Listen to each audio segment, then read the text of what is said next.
pessoal, no programa de hoje destacaremos a diáspora financeira negra.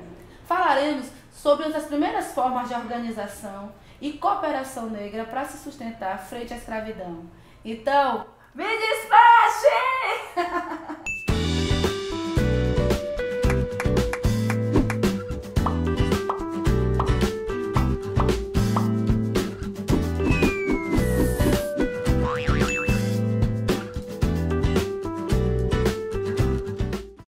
No programa de hoje vamos conversar com Antônio Cosme. Antônio Cosme é formado em filosofia, professor da Universidade do Estado da Bahia e especialista em história e cultura africana. Cosme, tudo bem? Como é que você está, meu bem? Tudo bem, Luciene. Quero te agradecer primeiro por ter vindo ao nosso programa conversar sobre algo que a gente sabe que faz toda a diferença na vida da população negra, né? Gente, outro dia eu encontrei com o Cosme e nós passamos horas conversando sobre essa questão financeira que a gente tem no dia a dia.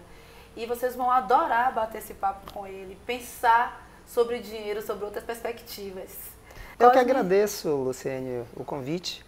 Para mim é um prazer estar aqui com você, dialogando um pouco sobre um tema que eu acho que é muito importante para a nossa população, que é a questão da relação com o dinheiro, do empreendimento, enfim.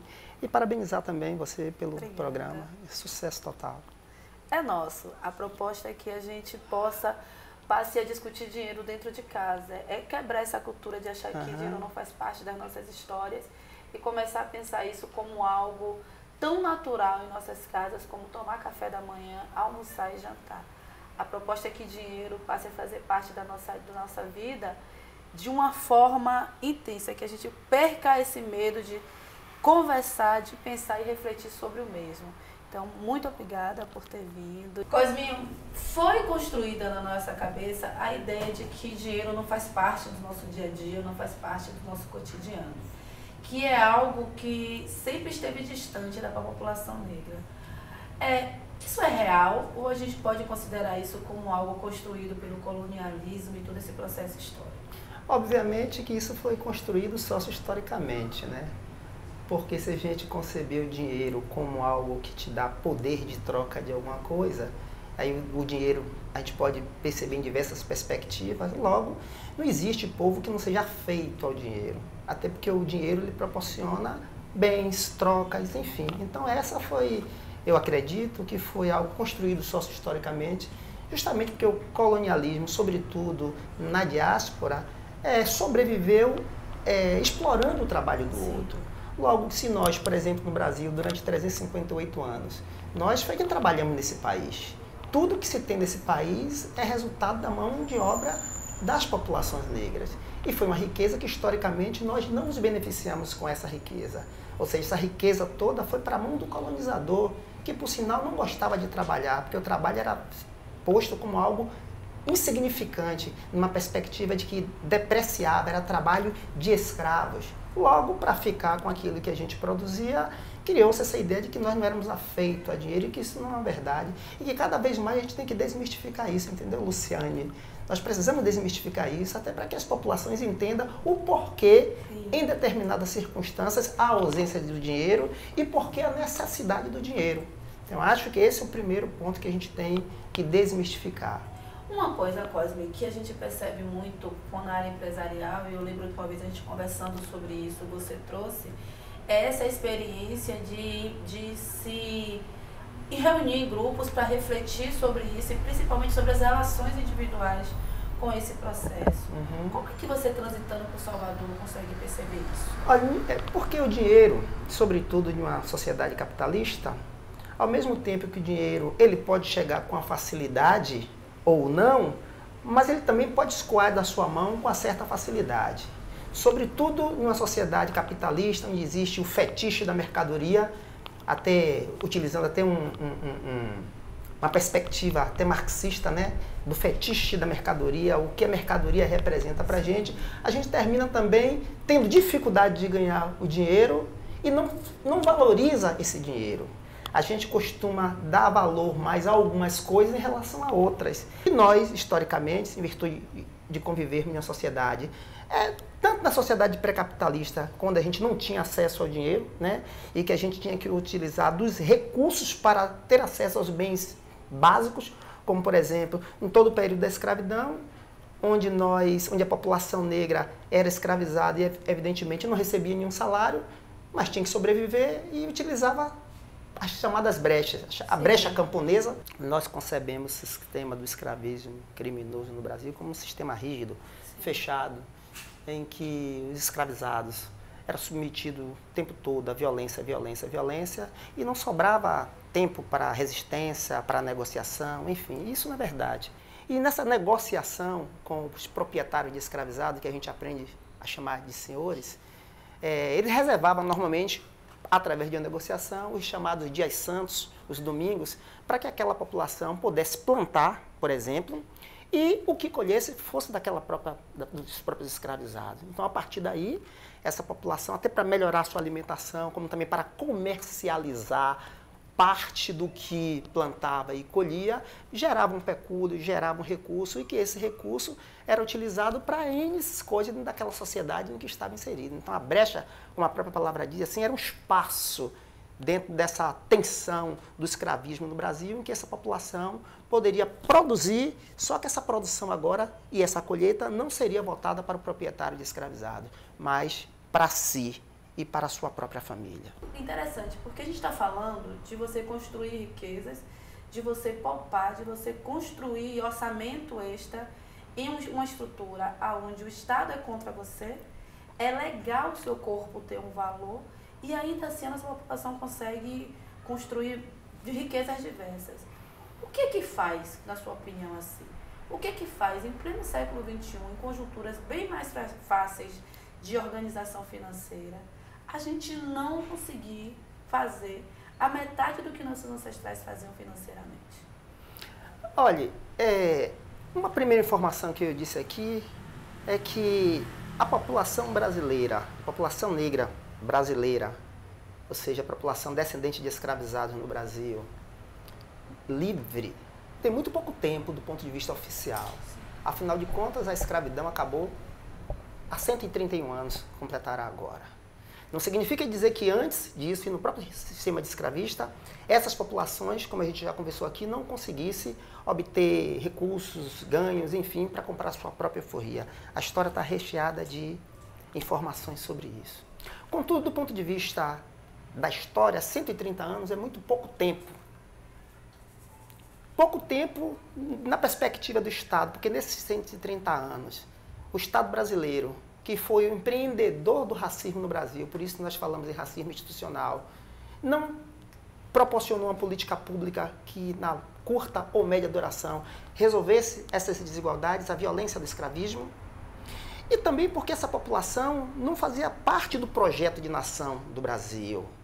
Para você ter uma ideia, até 1910, em pleno século XX, se acreditava, através daquelas teorias raciais do século XIX e início do século XX, que as populações negras desapareceriam do Brasil em virtude do processo de imigração, em virtude do processo de miscigenação, em virtude da substituição da mão de obra escravizada pelo europeu, pelo imigrante. Isso é bom a gente deixar bem definido. Ou seja, os imigrantes vêm para o Brasil no pós-abolição, um pouco bem antes do pós-abolição, 1870, mas para substituir a mão de obra escravizada, que seria remunerada. Eles chegam com um ambiente propício para o crescimento deles. Chegam com toda a propaganda, como os melhores trabalhadores, enfim, para você ter ideia, os japoneses chegam no Brasil em 1906.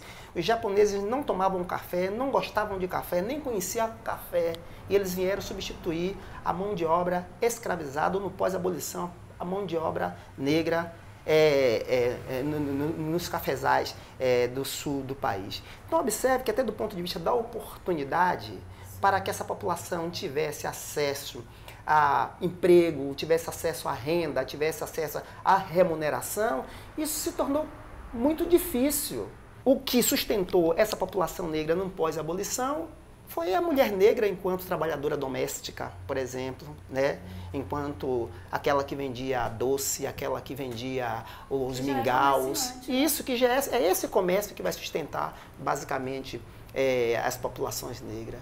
Então eu penso que essa dimensão histórica a gente não pode perder, porque senão a gente termina achando que essa é uma dificuldade mesmo da população negra em lidar com o dinheiro. E não é verdade isso. A gente tem que compreender como isso foi institucionalizado do ponto de vista de retirar a possibilidade de que essas populações, que historicamente foi a população que construiu tudo no Brasil, no pós-abolição não tivesse acesso, por exemplo, ao trabalho digno. Cosme, um dos objetivos do programa é a gente pautar referenciais positivos do afroempreendedorismo.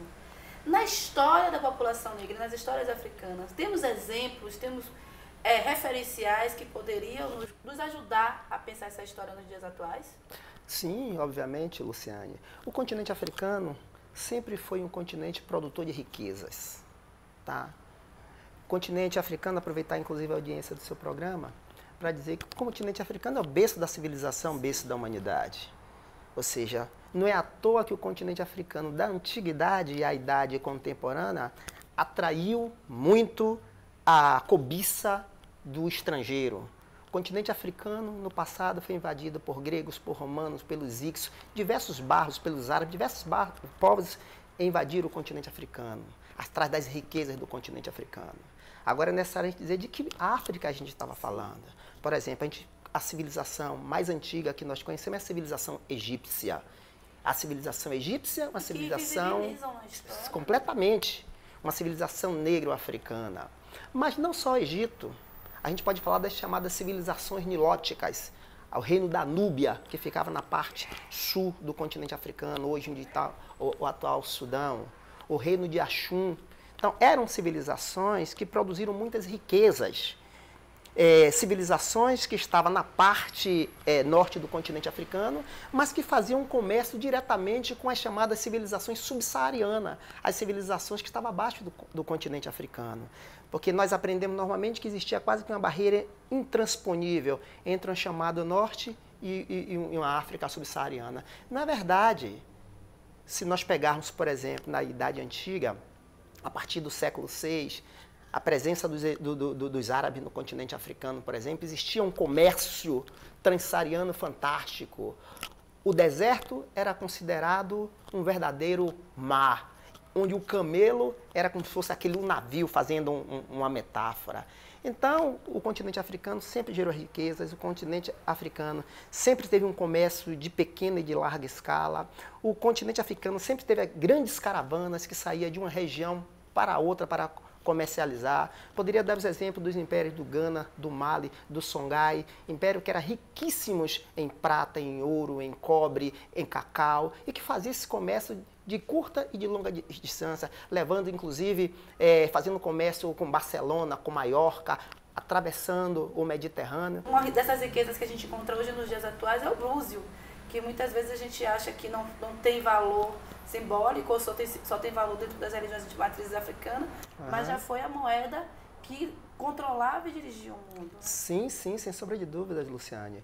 Por exemplo, eu falei a você nessa perspectiva dessa parte da África, do norte da África, mas outras civilizações se desenvolveram e produziram muita riqueza nessa parte subsaariana, tanto na região dos chamados povos bantus, como na região do reino do Grande Xona do Monomotapa, como na região de Matamba, no reino do Congo, o reino do Ndongo. No reino do Congo, por exemplo, onde você tinha o Mani-Congo, o Senhor do Congo, uma civilização tributária com diversos reinos vassalos, em que você tinha a Kauri. A Kauri é esse búzio que nós conhecemos mesmo, que a gente conhece, os terreiros de candomblé que a gente usa, e que ele tinha um valor de troca, era uma moeda corrente no reino do Congo.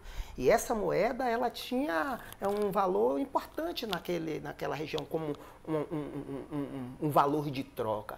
Então, até essa ideia de que nós não tínhamos uma moeda, não tinha algo como comercializar, isso não é verdadeiro. Mas em boa parte do continente africano, sobretudo entre os povos bantus, as comunidades rurais, por exemplo, elas se relacionavam através da troca, através da propriedade coletiva da terra, do uso coletivo da terra, do que se produzia, se relacionava com toda a comunidade, se dividia com a comunidade. Então, utilizava também outros elementos de troca, não só a própria mercadoria, mas outros tipos de moeda.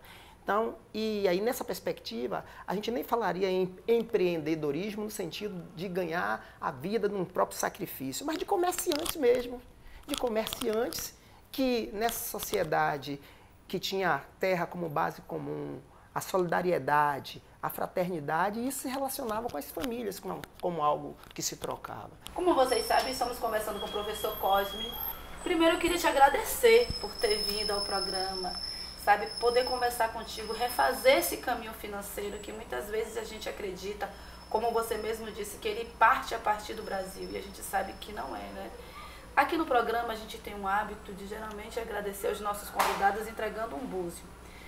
Temos construindo essa ideia de que com esse búzio você leva prosperidade, leva caminhos abertos e possibilidade de construção de novas histórias. Então, eu gostaria de eu te oferecer em agradecimento por ter participado do nosso programa, por ter nos enriquecido tanto com as histórias, trazendo pra gente a ideia de que o dinheiro nunca foi nosso inimigo, pelo contrário, ele sempre foi o aliado, e se ele foi aliado e está brigado conosco hoje em dia, a gente precisa saber como fazer as pazes. Sim, sem sombra de dúvidas, Luciane, porque historicamente é isso que eu iniciei conversando com você. Nós produzimos riqueza e não usufruímos dessa riqueza. Então, agora que a gente compreende a importância do dinheiro, que o dinheiro, na verdade, é algo que pode proporcionar uma qualidade de vida melhor para a gente, não só para a gente, mas porque nós, negros, sobretudo, quando ganhamos dinheiro, normalmente esse dinheiro tem que ser compartilhado com outras pessoas, nós temos famílias extensas e a gente ganha um determinado salário e aquele salário a gente tem que compartilhar com diversas pessoas, diferente de outros grupos que simplesmente embolsava para seu lazer, etc. Nós não. E tem um provérbio Igbo. O povo Igbo é um povo que vive ali na região da Nigéria e que diz o seguinte, que nenhuma condição humana é eterna. Ou seja, então você tem que saber equilibrar. Saber quando no momento que você está em desvantagem ou que está passando por uma dificuldade financeira, que aquilo vai passar. Sim, mas também você tem que ter inteligência de quando está na bonância, de quando o dinheiro está entrando, isso também pode passar.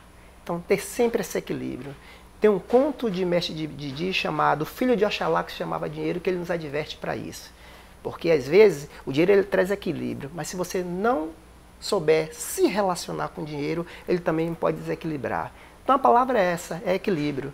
E eu quero agradecer, eu que agradeço a oportunidade de estar aqui dialogando aqui com você no Me Despache, né? E agradecer e deixar um beijo para todo mundo.